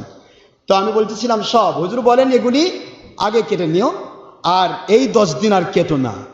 কোরবানির দিন যখন আসবে, সুবহানাল্লাহ বলেন না কেন? কোরবানির দিনে, কোরবানিতে গরিব মানুষেরা আজ কোরবানি দিতে পারছে না, ধনীরা কোরবানি দিচ্ছে। কোরবানিতে যে সহযোগিতা করতে হয় করো, এটা আবার করবা, সহযোগিতা বাদ দে যে আমল করবেন না, সহযোগিতা করা লাগে করো। কিন্তু কোরবানির দিনে তুমি তোমার নখ কাটবে। কি কাটবে? নখ কাটবে, নখর কাটবে। তোমার চুল কাটার দরকার হলে কাটবে, মোষ ছাঁটার দরকার হলে ছাঁটবে। যদি অন্য কোনো খুরকাম থাকে তা করবে। আমার নবীজি পাক সাল্লাল্লাহু আলাইহি ওয়াসাল্লাম বলেন ফাযালিকা তামামু উদহিয়াতিকা ইনদাল্লাহ। এ আমার সাহাবে, এ আমার উম্মতেরা, গরিবেরা, মহিলা, পুরুষ, ইনসান শোনা, যারা কুরবানি দিতে পারছো না, এই কাজটি তোমরা করো, তোমাদেরকে পরিপূর্ণ কুরবানির সওয়াব দান করা হবে। হাদিস শরীফ কি বানায় বলতিস নাকি? আমার মিশকাত শরীফের কোথা থেকে বললাম? এটা 129 নম্বর পৃষ্ঠা, আরবি ভলিউম। মনে থাকবে ভাইরা? মনে থাকবে নাকি? এটা কত নম্বর পৃষ্ঠা? 129 পৃষ্ঠা, আরবি ভলিউম। আমি সেখান থেকে আপনাদেরকে এই কথাটা বলছি। হাদিস নম্বর লিখে রাখেন 1479 নম্বর হাদিস, 1479 নম্বর হাদিস। তাহলে এখান থেকে আমরা কি পাইলাম বলুন তো? গরিবের জন্য আল্লাহ দয়া করেছেন না? কোরবানির কোনো সমস্যা নেই। এখন কোরবানি আপনি দিতে পারছেন না, গোশত দায়িত্ব হচ্ছে এলাকার কোরবানি দাতা যারা, তারা ওই এলাকার কারা কারা কুরবানি দিতে পারছে না তাদেরকে শনাক্ত করে তাদের বাড়িতে মেহমান হিসেবে কোরবানির গোশত পৌঁছায় দেবে। তা যদি না দেয়, দেখ আর না দেখ, আপনি কার উপর নির্ভরশীল হবেন না। কি হন? এই জন্য ওই দিন আবার আমরা দেখি কিছু লোক আছে, গরিব মানুষ কোরবানি করতে পারছে না, হাঁস এনে জব করে খায়, কেউ কেউ মুরগি জব করে।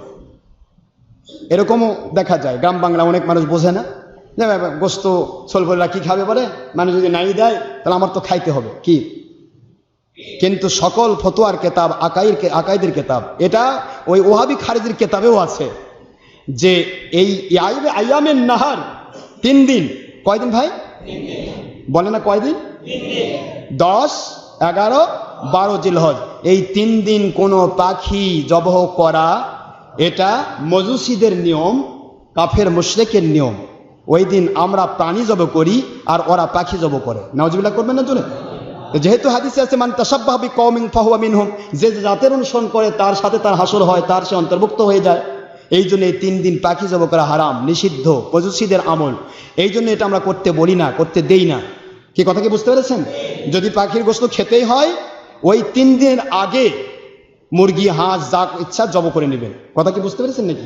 অথবা সুবি সাদিক এর আগে, জিলহজ মাসের 10 তারিখের সুবি সাদিকের আগে জব কাজ কমপ্লিট করবেন, যাতে ওই দিনটা না পায়। কথা কি বুঝতে পারছেন আপনারা? করে নিয়ে এটা রেখে দিবেন, তারপর এটা খাবেন। কিন্তু আয়ামের নাহারের ভিতরে এটা আমরা করতে দেই না, কারণ মান তাশাব্বাহা বিকওমিন ফাহুয়া মিনহুম, হুজুরের হাদিস, তিরমিজির হাদিস, আবু দাউদের হাদিস, বজলুল মজুদ, মিশকাত, মিরকাত, অসংখ্য হাদিস। এরপরে হুজুর আবার বলছেন লাইসা মিন্না, লাইসা মিন্না, লাইসা মিন্না মান তাশাব্বাহা বিগায়রিনা, ও ব্যক্তি আমার উম্মত নয়, ও আমার উম্মত নয়। যে আমার উম্মত নয় কে? অর্থাৎ মুসলমান নয়। কে সে? যে আমি নবীকে বাদ দিয়ে অন্য কোনো বাতিলের তর্জ তরিকা মেনে নেয়। যেটা বলুন নাউজুবিল্লাহ। এই জন্য আমরা অনেক কিছুকে চিন্তা ভাবনা করে আপনাদেরকে বুঝিয়ে দেই, জানিয়ে দেই, যার কারণে অনেকে এটা না বুঝতে পেরে বলে হয় এটা আবার কই পাইলো, কি হলো, অনেক কথা বলে। কিন্তু কই পাইলো ওর কানটা ধরে আমাদের কাছে নিয়ে আসবেন, তাহলে আমরা চোখে আঙ্গুল ধরে দেখে দেবো ইনশাআল্লাহ। আপনাকে তো বলবে কই পাইলো, কারণ আপনি তো আর কেতাব বোঝেন না। কি কথা কি বোঝেন ভাই? কেতাব পড়েননি, এই জন্যই এরা বলবে। তো যাই হোক, তাহলে আমরা কোরবানির ক্ষেত্রেতে এইটা পাইলাম, তাহলে কি করবেন বলুন তো দেখি? না, আপনারা মন খারাপ করছেন, দেরি হয়ে যাচ্ছে, হোক না একটু দেরি। তো কোরবানির ক্ষেত্রে গরিবদের কোরবানির বিষয় বুঝছেন? বুঝেছেন তো না? আমি আরেকটা বিশুদ্ধ রেওয়ায়েত পেয়েছি, গরিবদের আরেকটা হুজুরিয়া দিয়েছে। কোরবানির দিনে জিলহজ মাসের এই নামাজ, অর্থাৎ ঈদুল আজহার নামাজ আদায় করে বাড়িতে গিয়ে সে 2 রাকাত নামাজ পড়বে। কয় রাকাত? সূরা ফাতিহার সাথে সূরা কাউসার, সূরা ফাতিহার সাথে সূরা কাউসার, 2 রাকাতই সূরা কাউসার দেখ 3 বার করে, অথবা সূরা কাউসার প্রথমবার, দ্বিতীয়বার সূরা ইখলাস দেখ। এইটা পড়লে নবীজি পাক সাল্লাল্লাহু আলাইহি সাল্লাম বোঝান ওই গরিব মানুষটাকে আল্লাহ পাক অসংখ্য উট কুরবানির সওয়াব দান করবে। এই ফজিলতের হাদিসগুলো নিয়ে অনেক দেড় বেটারি মনীষীরা বলে এগুলো পাইলো কই, না সব জাল হাদিস। হ্যাঁ, পাইলো কই? এই পাইলো কই তোমরা আমার সামনে আসলেই বুঝবো যে তোমাদের জিন্দেগি তোমরা পাইলে কই, তখন আমি দেখাবো ইনশাআল্লাহ। খালি হাদিস খোঁজো পাইলো কই, তোমরা কোত্থেকে আসলে ওটাও তো আমার জানা দরকার আছে। তুমি যে দল করছো, দল থেকে আসলো, সনদ কোথায়, কবে নাজিল হয়েছে, কবে থেকে তোমার দল উৎপত্তি, কবে থেকে তোমার এই 2 নম্বর দল শুরু হয়েছে, কবে থেকে তোমার মাদ্রাসা শুরু হয়েছে, সবের দলিল আমাকে দিতে হবে। সব দলিল আমাদের কাছে আছে, মওজুদ ইনশাআল্লাহ। দলিল দিয়ে কবর দেব, তবে আপনাদের দলিলগুলো আমরা চাই। কোথায় ছবি ভিডিও পাইলেন, কোথায় স্যাটেলাইট পাইলেন, কোথায় টিভি পাইলেন, কোথায় মহিলার সাথে বেপরদা হয়ে বাকবাকুম পাইলেন, কোথায় আপনি হরতাল পাইলেন, লং মার্চ পাইলেন, কোথায় মহিলার সাথে বাকবাকুম করলেন, একবার হাসিনা একবার খালেদার সাথে নেংটি ধরা শিখলেন, কোত্থেকে পাইলেন, ওগুলাও চাই আমি। কথা বলেন না কেন? সবেরই তো দলিল দরকার আছে। মুসলমান ভাইয়েরা, সব জায়গায় দলিল একটাই, ঈদে মিলাদুন নবীর দলিল খোঁজে, কিন্তু ওর জিন্দেগির দলিল খোঁজে না। ঈদে মিলাদুন নবী পাইলে কই, এটা পাইলে কই, শবে বরাত পাইলে কই, সব দলিল আমাদের কাছে মওজুদ আছে আলহামদুলিল্লাহ। তোরে বল, আসো আমরা কবর দেব, তবে তোমাদের দলিল আমরা নেব, তারপরে আমাদের দলিল দিয়ে কবর দিব। আমি অযথায় তোমার দলিল দেখা যাবো, আমি কি তোমার গোলাম নাকি? কথা বলেন না কেন? আমি তো আমার আল্লাহর গোলাম, আমি তো তোমার গোলাম না। তোমার দেখাবো তখন যখন তোমার জিন্দেগি, তোমার আমল, তোমার আখলাক, তোমার আকীদা, তোমার দল, তোমার জীবন চলার পথের দলিল আমাকে দিতে পারবা, তখন আমাদের সব দলিল দিয়ে তোমাদের কবর দেব ইনশাআল্লাহ। বলুন এমনি দলিল দেবো কেন? কেন কি তোমার খাইছি নাকি? দলিল চাই যেখানে সেখানে বেড়ে বেড়ে মুলছিল অনেক, আমাদের অনেক এটা দলিল দেখা তো কোথায় দলিল আছে বলবেন ডাইরেক্ট, আগে তোমাদের আমলগুলা দলিল দাও। তোমরা সব হারাম কাজ করবে, দলিল লাগে না, আর আমরা নবী প্রেমে মহব্বতে আমল করব, দলিল লাগে। কি মন খারাপ করতেছেন আপনারা? সব দলিল আমাদের কাছে আছে। তো যাই হোক, গরিবের জন্য আল্লাহ পাক কোরবানির ব্যবস্থা করলেন, ঠিক না ভাই? এখন গোশত খাওয়ার ব্যবস্থাটা বলতে গিয়ে আমি এইটুকু বলছি। এখানে আমি মিশকাত থেকে আর কথা না বলি, এখন মিশকাত শরীফ থেকে তো আপনাদের দেখালাম। এখন আপনারা আরেকটা হাদিসের কিতাব, সুনান ইবনে মাজাহ, মূল কিতাব, বোঝা যাচ্ছে ভাই? দেখতেছেন তো নাকি? আবার বলেন না হুজুর ফাও কিতাব দেখাইছে। সুনানে ইবনে মাজাহ, সুনান ইবনে মাজাহর আমি আপনাদের কিতাব দেখাচ্ছি। আসেন, উম্মতের পক্ষ থেকে হুজুর কোরবানি দিয়েছেন কিনা এই এক দলিলটা আগে দিই। দেবো ভাই? দেখেন আমি বলে দিচ্ছি, ভালো করে শোনেন, খুব মনোযোগ দিয়ে শুনবেন কিন্তু। সুনান ইবনে মাজাহ 225 পৃষ্ঠা, মনে থাকবে তো? কত পৃষ্ঠা? 3121 নম্বর হাদিস মুখস্থ করে রাখবেন। কত নম্বর হাদিস? ভালো করে শুনুন।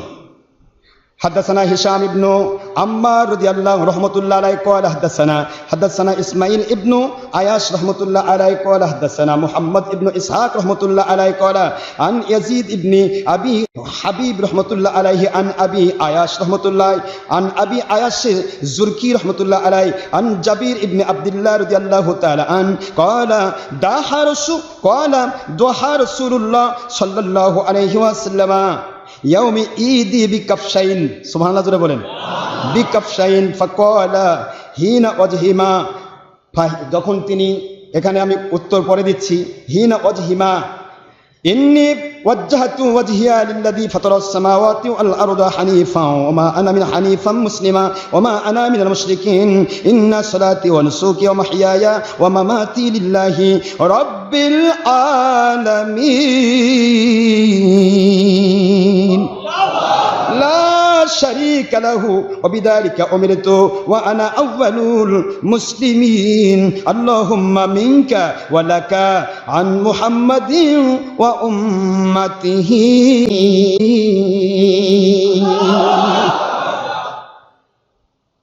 ইবনে মাজাহর হাদিস বলছি আপনাদের, কষ্ট হচ্ছে না তো? বলেন, আমি সনদের অর্থ সহ বলছি। হাদাসানা আমাদের কাছে হাদিস বর্ণনা করছেন ইবনে মাজাহ রাহমাতুল্লাহ আলাইহি, ইমাম বলছেন হাদাসানা আমাদেরকে হাদিস বর্ণনা করেছেন মুসলিম হিশাম ইবনু আম্মার রাহমাতুল্লাহ আলাইহি, আম্মারের ছেলে হিশাম বর্ণনা করেছেন। তিনি বলতেছেন আমাদের কাছে হাদিস বর্ণনা করেছেন হাদাসানা ইসমাইল ইবনু আয়াস, আয়াসের ছেলে ইসমাইল রাহমাতুল্লাহ আলাইহি, তিনি হাদিস বর্ণনা করেছেন। কষ্ট হচ্ছে নাকি আপনাদের? আয়াসের ছেলে ইসমাইল রহমতুল্লাহ আলাইহি তিনি আমাদের কাছে হাদিস বর্ণনা করেছেন। এরপরে তিনি আবার বলছেন কওলা হাদাসানা, তিনি হাদিস বর্ণনা করেছেন মুহাম্মদ ইবনু ইসহাক, ইসহাকের ছেলে মুহাম্মদ আমাদের কাছে হাদিস বর্ণনা করেছেন। আন ইয়াজিদ ইবনে আবি হাবিব, হাবিবের ছেলে ইয়াজিদ রহমতুল্লাহ তিনি বর্ণনা করেছেন। আন আবি আয়াস, আবার আবি আয়াস রহমতুল্লাহ বর্ণনা করেছেন। আবি আয়াসে জুরকি, ওনার একটা উপাধি ছিল। আন জাবির ইবনে আব্দুল্লাহ রাদিয়াল্লাহু আনহু, সাহাবী জাবির ইবনে আব্দুল্লাহ রাদিয়াল্লাহু তাআলা আনহু তিনি বর্ণনা করেছেন দুহা রাসূলুল্লাহ সাল্লাল্লাহু আলাইহি ওয়াসাল্লাম, রাসূল পাক সাল্লাল্লাহু আলাইহি ওয়াসাল্লাম জবাই করলেন, কোরবানি করলেন রাসূলুল্লাহ সাল্লাল্লাহু আলাইহি ওয়াসাল্লাম ঈদিন, ঈদের দিনে অর্থাৎ ঈদুল আজহার দিনে বিকাফশাইন, দুইটি উন্নত মানের ভেড়া দিয়া, যেটা বলুন সুবহানাল্লাহ। কাফশাইনকে ভেড়া বলা হয়, উন্নত মানের ভেড়া, বিকাফশাইন। ফাকালা রাসূলুল্লাহ সাল্লাল্লাহু আলাইহি ওয়াসাল্লাম, রাসূল পাক সাল্লাল্লাহু আলাইহি ওয়াসাল্লাম হিনা ওয়াজহিমা, ওই দুইটা ভেড়া যখন জবাই করতেছিলেন তখন তিনি কি নিয়ত করেছেন? আমরা যে নিয়ত পড়ি তার দলিল আছে না নাই? কথা বলেন না কেন? আমি নিয়ত দেখাচ্ছি, আমরা যে বলি আরে কয় যে নিয়ত দরকার নাই, নিয়ত দরকার নাই, আরে হাদিস দিয়ে প্রমাণিত। হুজুর পড়তেন কোরবানির সামনে কি, সেটা আমি পড়বো কি, ঠিক না? ঠিক যেরকম দেখেন হুজুর বলছেন ইন্নী ওয়াজ্জাহতু ওয়াজহিয়া লিল্লাযী ফাতারাস সামাওয়াতি ওয়াল আরদা হানিফা ওয়া মা আনা মুসলিমা ওয়া মা আনা মিনাল মুশরিকিন। এই দোয়া হুজুর পড়তেন, অর্থ আমি করছি না, সময় নেই। তিনি এই দোয়া পড়তেন, এরপরে আবার হুজুর পড়তেন ইন্না সলাতি, নিশ্চয় আমার নামাজ। কষ্ট হচ্ছে আপনাদের? ওয়ানুসুকি, আমার কোরবানি, ও মাহইয়ায়া, আমার জীবন, ও মামাতি, আমার মৃত্যু, লিল্লাহি রাব্বিল আলামিন, আমার আল্লাহর পক্ষ থেকে এটা মৃত্যু জীবন আমার কোরবানি সব আমার আল্লাহর জন্য নিবেদিত। লা শারীকা লাহু, তার কোনো শরীক নাই। ও বিযালিকা উমিরতু, যে উদ্দেশ্যে আমি আবিষ্ট হয়েছি। ওয়া আনা আউয়ালুল মুসলিমিন, আল্লাহু আকবার বলেন, আমি সর্বপ্রথম মুসলমান। আল্লাহুম্মা, আমার নবীজি পড়তেছেন আল্লাহুম্মা, আয় আমার আল্লাহ, আয় আমার মালিক, মিনকা ওয়া লাকা, এটা আপনার জন্য আমি কোরবানি করতেছি, লাকা এবং আপনার মহব্বতে। আন মুহাম্মাদিন, কার পক্ষ থেকে? মুহাম্মদ সাল্লাল্লাহু আলাইহি ওয়াসাল্লামের পক্ষ থেকে। আমি নবী মুহাম্মদ সাল্লাল্লাহু আলাইহি ওয়াসাল্লাম এমন নবী নয় কোন জায়গায় আমার উম্মতকে ছাড়ব আমার কোরবানিতে। ওয়া উম্মতিহি, আমার উম্মতের পক্ষ থেকেও আমি কোরবানি দিলাম। আমার নবীজি যে উম্মতের পক্ষ থেকে কোরবানি দিয়েছিলেন, তার দলিল আছে? নবী কুরবানি উম্মতের পক্ষ থেকে দেন, আপনি কবে দিয়েছেন নবীর পক্ষ থেকে? তা আপনার দাম নবীর চেয়ে বেশি নাকি?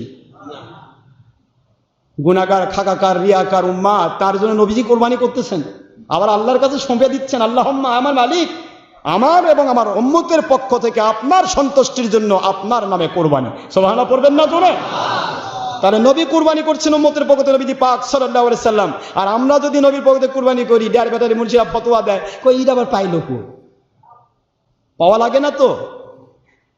আমল, আল্লাহর সন্তুষ্টি, নবীজির মহব্বত, আমল খুঁজে খুঁজে বের করতে হয়। পাওয়া লাগবে কেন? কে করলো না করলো আমার বিষয় নয় তো। নবীজি পাক সাল্লাল্লাহু আলাইহি ওয়াসাল্লাম উম্মতের পক্ষ থেকে কোরবানি করেছেন এবং হাদিস শরীফ আসছে সহিহ। আল্লাহর হাবিব হুজুর পাক সাল্লাল্লাহু আলাইহি ওয়াসাল্লামের সাহাবী আব্বাস, আব্দুল্লাহ ইবনে আব্বাস রাদিয়াল্লাহু আনহু বলেন যে আলী রাদিয়াল্লাহু আনহু বর্ণনা করেছেন, আলী বলতেছেন, আমার নবীজি পাক সাল্লাল্লাহু আলাইহি ওয়াসাল্লাম তিনি আমাকে বলেছেন, হে আলী, আমার উম্মতের পক্ষ থেকে সারা জীবন আমি কোরবানি করেছি, আমার ইন্তেকালের পরে তুমিও আমার উম্মতের পক্ষ থেকে কোরবানি করো। তাহলে আলী কেউ হুজুর কোরবানি করার ইয়া দিলেন। আপনি বলেন নবী উম্মতের পক্ষ থেকে কোরবানি দিয়েছে, ঠিক আছে, সেই হাদিস না আপনি মেনে নিলেন। না, আলী রাদিয়াল্লাহু আনহু যে উম্মতের পক্ষ থেকে কোরবানি দেন, আলী তো উম্মত। আরে কথা বলে না কেন?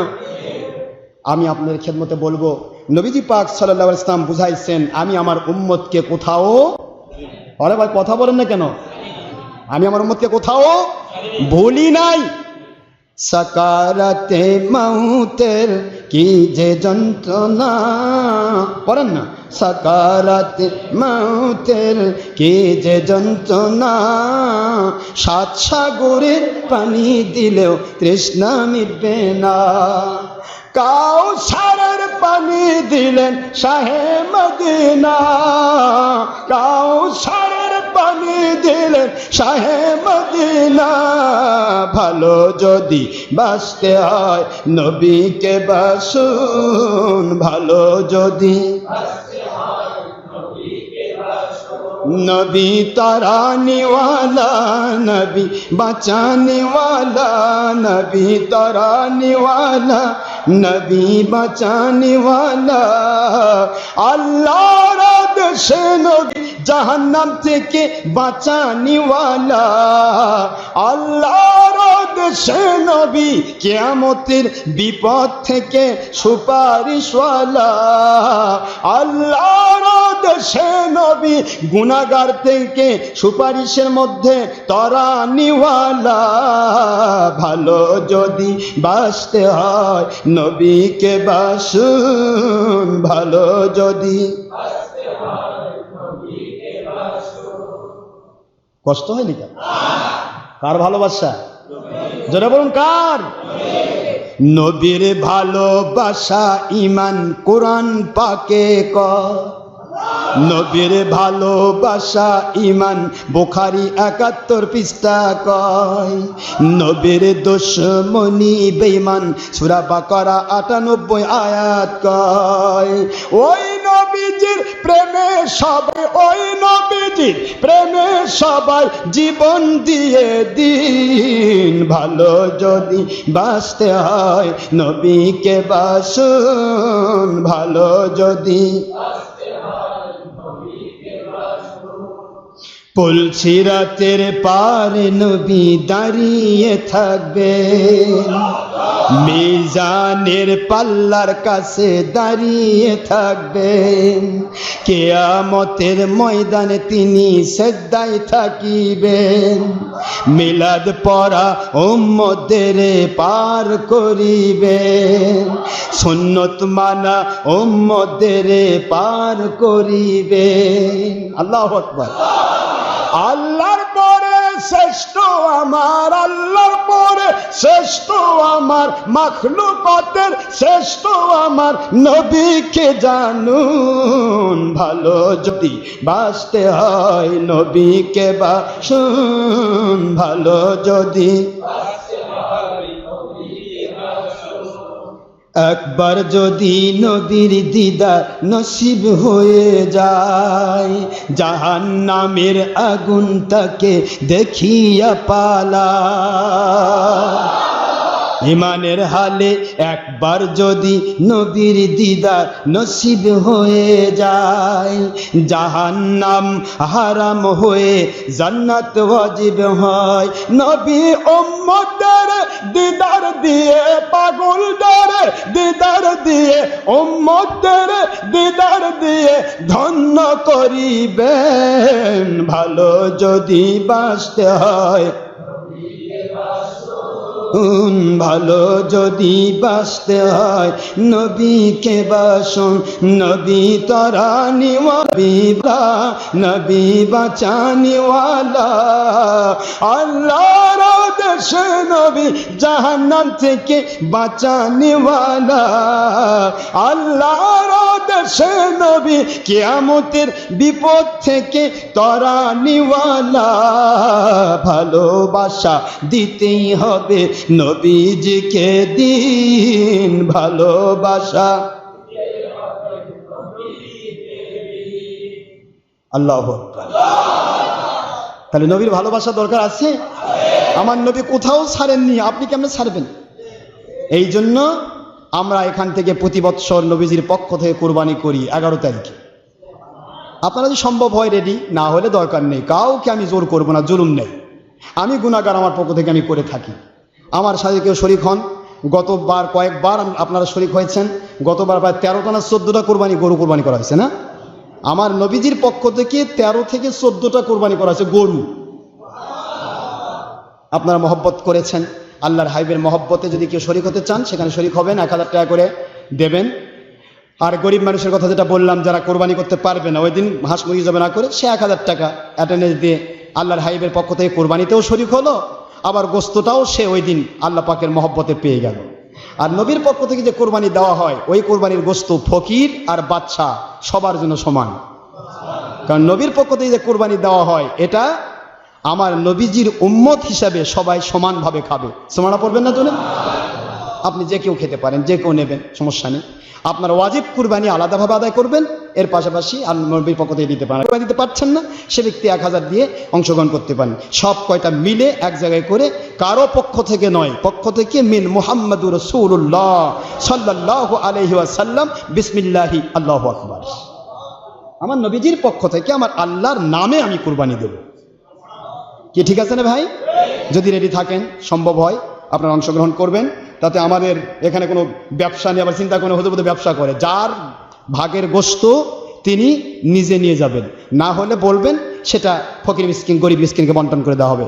ওটা গতবারে আমাদের এখানে 3 মাস ধরে একজনের গোস্ত ছিল, একজন না 2জনের, ফ্রিজে রাখা হয়েছিল। 3 মাস পরে হলেও আমরা তাকে দিয়ে দিছি, শেষে নিয়ে গেছি। আর যদি কেউ দূর থেকে না আসেন তাহলে বলে দিতে হবে, সেটা গরিব মিসকিনকে ভাগ করে দেওয়া হবে। আমি আপনাদের খেদমতে বলছিলাম যে কোরবানি আসলে আমি আলোচনা করলে শেষ হয় না, সম্ভব হয় না। তো এখানে আমি কয়েকটা হাদিস তুলছিলাম আপনাদের কাছে। যে এখানে প্রথম হাদিসটা যেটা দিলাম সেটা হলো, আমার নবী আমাদের পক্ষ থেকে কোরবানি করেছেন, ঠিক তো? আর আমরা কোরবানির মধ্যে যে দোয়াটা করি, যে নিয়তটা করি, সে নিয়ত কি আছে তো নাকি? আমার নবী করেছেন তো এই দোয়া? আচ্ছা, তাহলে আমরাও করবো ইনশাআল্লাহ। আচ্ছা, এখানে মিন মুহাম্মদ ছিল, আপনার আমার হবে মিন অমুকের ছেলে অমুক। অথবা যারা কোরবানি করছেন, 7 ভাগে গরু কোরবানি করছেন, 6 ভাগে গরু কোরবানি করছেন, 6 জন মিলে করছেন, ওখানে একটা ভাগ আমার নবীর ঢুকাই দেন। সম্ভব হবে না ভাইজান? তবে ওয়াজিবের জায়গা নয়, ওয়াজিব যেটা সেটা করতে হবে। এটা ওয়াজিব আলাদা জিনিস, সেটা আলাদা। আমার নবী পাক সাল্লাল্লাহু আলাইহি ওয়াসাল্লামের মহব্বতে যদি কেউ করতে চান ওয়াজিবের পরে। এবার আমি আপনাদের যারা কোরবানি করবেন তাদের খেদমতে হুজুর পাক সাল্লাল্লাহু আলাইহি ওয়াসাল্লাম বলছেন, এখন আর সময় নেই, আমি তাড়াহুড়া করছি। হুজুর পাক সাল্লাল্লাহু আলাইহি ওয়াসাল্লাম তিনি ঘোষণা দিয়েছেন যারা কোরবানি, এটা হলো আপনারা আমার কাছে দেখতে পাচ্ছেন সুনানে ইবনে মাজাহ 226 পৃষ্ঠা এই আরবি ভলিউম। এখানে হাদিস শরীফ নম্বর আমি আপনাদের বলে দিচ্ছি শুনে। এখানে আল্লাহর হাবিব হুজুর পাক সাল্লাল্লাহু আলাইহি ওয়াসাল্লাম কোরবানি দাতাদের খেদমতে বলছে 3122 নম্বর হাদিস, মনে থাকবে? হুজুর বলতেছেন যারা কোরবানি দেবে তারা যেন জিলহজের চাঁদ ওঠার আগেই তাদের খুরকাম করে নেয়। জিলহজের চাঁদ ওঠার পর থেকে কোরবানির দিন পর্যন্ত এই কয়দিন যেন তারা খুরকাম না করে। এটা আল্লাহর হাবিবের পক্ষ থেকে কোরবানি দাতাদের উপরে এটা নসিহত। জোরে বলুন সুবহানাল্লাহ। কেন? এটা দ্বারা প্রমাণিত হবে যে গরিবরা যেরকম সওয়াব পাচ্ছে, এই ধনীরাও যেন সওয়াব থেকে বঞ্চিত না হয়। পাশাপাশি হজের যারা হজ কমপ্লিট করে, যারা কথা বুঝতেছেন নাকি, কোরবানির দিনে হজ কমপ্লিট যারা করে, কোরবানির দিনে তারা কি হয়? চুল কাটে। বোঝেন নাকি আপনারা? কোরবানি কমপ্লিট হয়ে গেলে কি করে? চুল কাটে, নখ কাটে, অর্থাৎ খুরকাম করে। হজের ওই আমলের সাথে যেন তাদের আমলটা মিলে যায়। যেটা বলুন সুবহানাল্লাহ। এই জন্য হুজুর পাক সাল্লাল্লাহু আলাইহি ওয়াসাল্লাম এই ফজিলতের কারণে এটা তিনি নির্দেশ দিয়েছেন। এটা যেহেতু সামনের জুমার আগে, যার কারণে আমি বলতে বাধ্য হলাম। আর অনেক হাদিস আছে, ইনশাআল্লাহ আগামী জুমাতে বুখারী এবং মুসলিম শরীফ থেকে আমরা প্রমাণ করব নবীজি পাক সাল্লাল্লাহু আলাইহি ওয়াসাল্লাম গরু, উট, খাসি, বকরি কোনটা কয় ভাগে তিনি কোরবানিতে বলেছেন এবং কোরবানি করলে কি উপকার আছে, ফায়দা আছে। এই সমস্ত হাদিসগুলিকে অনেক জাল মৌলবীরা এগুলিকে জাল বলেছে। আমি বুখারী মুসলিম থেকে ইনশাআল্লাহ প্রমাণ করব আগামী জুমাতে, যদি আমার আল্লাহ তৌফিক দান করেন। ওমা আলাইনা ইল্লাল বালাগ ওয়া আখিরু দাওয়ানা আলহামদুলিল্লাহি রাব্বিল আলামিন। যারা সুন্নাত নামাজ আদায় করেন নাই অনুগ্রহপূর্বক কবলাল জুমা 4 রাকাত সুন্নতে মুআক্কাদা আদায় করুন, সময় 5 মিনিট। আসসালামু আলাইকুম ওয়া রাহমাতুল্লাহি ওয়া বারাকাতুহু।